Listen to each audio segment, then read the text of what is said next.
Nous allons parler de la prévention et la détection de la chute avec une nouvelle approche. Ceci avec Thomas Saphir, qui est cofondateur de Zoe Care. Bonjour Thomas. Bonjour Frédéric. Peut-être vous présenter si vous le souhaitez, c'est important, après présenter Zoe Care. D'accord, donc je m'appelle Thomas Saphir, je suis ingénieur, entrepreneur, on va dire. J'ai déjà cofondé d'autres startups dans le domaine tech. Et la tech, c'est voilà, c'est mon parcours, conseil, industrie, puis startup. Donc j'ai déjà essuyé quelques plâtres avant de fonder Zoeker, donc en cette année, en 2022. Zoe Care, il s'agit de quoi? Alors Zoeker, à la base, c'est une rencontre avec un scientifique, un enseignant-chercheur à l'école d'ingénieurs centrale Supélec, spécialisé en un petit Mozart de l'intelligence artificielle, si on veut, qui a inventé et breveté un algorithme d'IA, donc qui fait de la reconnaissance de mouvement, mais et c'est là où est un peu la secrète sauce, en faisant l'analyse des déformations des signaux Wi-Fi. Voilà, donc signaux Wi-Fi, on a la chance de les avoir à domicile et dans les établissements. En tout cas, c'est le sens de l'histoire. Ça coûte pas cher, c'est déjà là. Donc quelque part, Zoeker, c'est un peu le radar du pauvre, hein, si je puis me permettre, parce que ça coûte pas cher. Et voilà. Et donc le premier cas d'usage que nous développons et que nous expérimentons en EHPAD, c'est la détection de chute. Pour ceux qui n'arrivent pas forcément à comprendre le Wi-Fi, c'est qu'en fait, il y a des ondes Wi-Fi qui traversent, par exemple, nos corps à l'heure actuelle. Et en fait, si je chute, ça va influencer sur le parcours des ondes, quelque part, c'est ça? Voilà, nous ne sommes qu'une masse d'eau, enfin un peu plus qu'une masse d'eau, mais donc sur lesquelles les ondes de type Wi-Fi se réfléchissent et rebondissent et partent dans d'autres directions. Des ondes Wi-Fi électromagnétiques, elles sont émises par un routeur, une box, on appelle ça comme on veut, et elles sont reçues par des récepteurs qui peuvent être bah, un smartphone, un PC, enfin tout ce qui a une carte Wi-Fi. Et par exemple, là, un répéteur Wi-Fi. D'accord. Donc ça, ça coûte entre 25 et 75 euros chez Darty. Et donc, ce qui est bien, c'est que l'algorithme Zoeker, on est capable de reprogrammer à peu près aujourd'hui 40 à 50% des cartes Wi-Fi pour qu'elles s'accommodent de cette fonctionnalité de détection des chutes. D'accord. Alors, question tout de suite qui va être posée par ceux qui nous écoutent. On détecte quel type de chute jusqu'à présent? Toutes, les dures, les molles. Et s'il y en a des nouvelles, il suffit, entre guillemets, de les enregistrer et de les faire digérer par l'algorithme pour qu'il puisse se recalibrer et reconnaître les suivantes, les occurrences suivantes. L'intelligence artificielle, c'est-à-dire qu'en fait, bon, je vais schématiser, vous avez fait chuter des personnes, bon, c'est pas ça qui s'est passé, mais c'est l'entraînement à des On, f- chutes. on fait chuter des jeunes, ouais. C'est l'entraînement sur des chutes, l'IA apprend au fur et à mesure ces différentes chutes. Voilà, il y en a pas mal qui connaissent l'histoire de l'IA avec les réseaux de neurones, en tout cas avec les reconnaissances d'images, reconnaître un Bien. chat.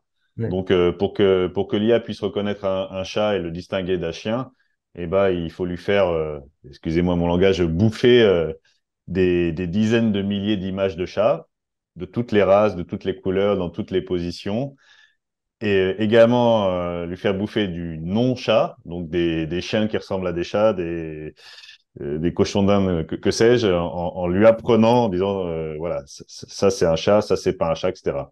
Et, et donc, la magie du réseau de neurones, c'est qu'il va s'auto-calibrer, il va apprendre, plus il enregistre de données et plus il va apprendre, il va se recalibrer en permanence. Ensuite, il y a différents types de réseaux de neurones. En gros, il y a le machine learning simple et il y a le deep learning. Le deep learning, c'est plus profond et c'est très consommateur en ressources. Donc, c'est opéré dans le cloud. Et nous, on a la chance d'avoir un algorithme de reconnaissance de mouvement par le Wi-Fi qui n'est pas deep learning. Donc, tout se calcule sur un petit boîtier comme ça. D'accord. Donc, il n'y a aucune donnée qui est stockée, il n'y a aucune donnée qui est envoyée à l'extérieur vers un cloud, souverain ou pas d'ailleurs. Donc, c'est une première mondiale et c'est un vrai avantage, notamment quand on va traiter des données de santé. Qu'est-ce qui vous fait penser que cette solution à la base d'onde Wi-Fi, entre guillemets, est une solution intéressante? On a interviewé plusieurs directeurs d'EHPAD, cadres de soins, etc. Beaucoup, enfin tous connaissent l'industrie des détecteurs de chute qui fleurit depuis quelques années. D'abord avec les médaillons et bracelets équipés de boutons et éventuellement avec une centrale inertielle qui fait de la détection automatique. Puis, plus récemment, via des technologies de type objet connecté avec des capteurs fixes et de l'IA souvent. Euh, mais force est de constater que c'est pas tellement déployé. Et quand on leur demande pourquoi, ben, en fait, ils nous répondent que c'est des dispositifs qui malheureusement génèrent plus de problèmes qu'ils n'en résolvent. Et les problèmes, c'est notamment des problèmes de complexité à installer et à maintenir et des problèmes économiques. Ça coûte cher. Voilà. Et puis après, il y a la question de la fiabilité. Il y en a qui sont fiables, d'autres pas tellement. Oui, alors que vous, Euh, à la base, on peut estimer dans les prochaines années ou dès maintenant, tous les établissements ont le Wi-Fi, donc l'émetteur du Wi-Fi, bah, ils l'ont déjà. Vous installez voilà. par chambre, ce qu'on m'a expliqué, c'est des petits répétiteurs, plus votre Mhm. logiciel, et ça suffit pour pouvoir détecter les chutes dans les chambres. C'est ça, C'est ça, ouais. Donc le répéteur, nous, pour l'instant, on les répéteur. prend sur étagère, hein. On est plutôt éditeur de logiciels. On verra ce qui se passera dans l'avenir. Mais c'est ça. Donc, c'est des dispositifs qui coûtent quelques dizaines d'euros chez Darty ou la Fnac. Euh, on les programme avec notre logiciel. On les configure et ça, c'est un point important et qui est demandé par les EHPAD, c'est l'intégrabilité. Je sais pas si c'est dans le DICO, mais bon, on voit ce que c'est. C'est-à-dire, donc nous, une de nos valeurs, c'est d'être ouvert. Donc, ouvert, ça veut dire pas créer un walled garden, un jardin clos, mais pouvoir s'interfacer avec ce qui est déjà là. Il est pas question de créer un nouveau gadget, un nouvel écran pour les soignants qui sont déjà pas mal en stress. On essaye plutôt de leur enlever du stress via ce dispositif et donc de s'interfacer, par exemple, avec leur dispositif d'appel malade. Quand on pense détection de la chute, tout de suite, certains vont nous dire, mais quel pourcentage de fiabilité, de taux de détection des chutes? Là, on est en labo, on est déjà à plus de 96% et on a encore beaucoup de progrès à faire. On a beaucoup de données d'entraînement à générer encore. Donc voilà, on n'a pas encore la preuve terrain d'avoir un tel niveau de fiabilité. Mais voilà, l'objectif, c'est que voilà, qu'il y ait zéro faux négatif, donc que toutes les chutes soient vraiment détectées et qu'il y ait vraiment voilà en faux positif, on sait les dégâts que ça peut avoir sur l'acceptabilité par les soignants. Donc voilà, à définir, mais un faux positif par an, c'est peut-être le max. Où en êtes-vous dans le développement de la solution à l'heure actuelle? Ben, on est sur le prototype. C'est mon associé qui est donc CTO également et une équipe qui est en train de se constituer d'ingénieurs basés à Centrale Supélec avec un financement qu'on a eu la chance d'obtenir par la SAT, la Société d'accompagnement au transfert de technologie de Paris-Saclay. Donc voilà, donc finalisation du prototype avec une première phase également d'enregistrement de données, mais avec des jeunes, comme je le disais, donc des judokas, des rugbymen, ce genre de choses. Ah, je croyais, non, je croyais sur les prix des étudiants de Supélec. Oui, oui, c'est ça, mais Ouais. euh, les volontaires. Mais voilà, donc on fait sauter les verrous technologiques les uns après les autres. Donc il y a le verrou sur être complètement indépendant de la personne, du lieu et puis du matériel également. Donc on en a déjà fait sauter deux et le troisième c'est en cours. Voilà et il y aura une phase d'enregistrement de données également en EHPAD afin de avec les alertes débrayées si vous voulez pour valider que ça fonctionne avant d'envoyer n'importe quoi comme alerte et éventuellement faire une petite phase d'entraînement supplémentaire avec des vraies chutes. Les prochaines étapes aussi, c'est le mettre en test dans des EHPAD, c'est ça l'idée. Votre première Mhm. cible pour l'instant, c'est les EHPAD, et plus tard, peut-être le domicile. Oui, voilà. Alors, en termes de feuille de route, donc on commence par la détection des chutes et on commence par les EHPAD. Euh, donc, on fait cette expérimentation pour apporter une preuve.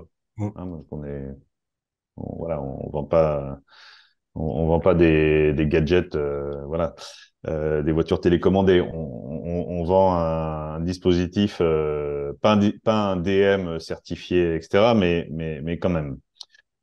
Donc, il n'y a pas de labellisation aujourd'hui qui existe sur ce domaine. J'étais un peu surpris d'ailleurs en le découvrant. Donc, on va essayer avec l'aide des médecins référents, des soignants qui nous accompagnent et peut-être un évaluateur tiers, voilà, d'avoir un rapport objectif sur la performance et l'acceptabilité du dispositif en EHPAD avant de le commercialiser bah, déjà, j'espère dans les EHPAD et les groupes qui qui nous donnent, nous donnent le privilège de nous accompagner, mais et d'autres également.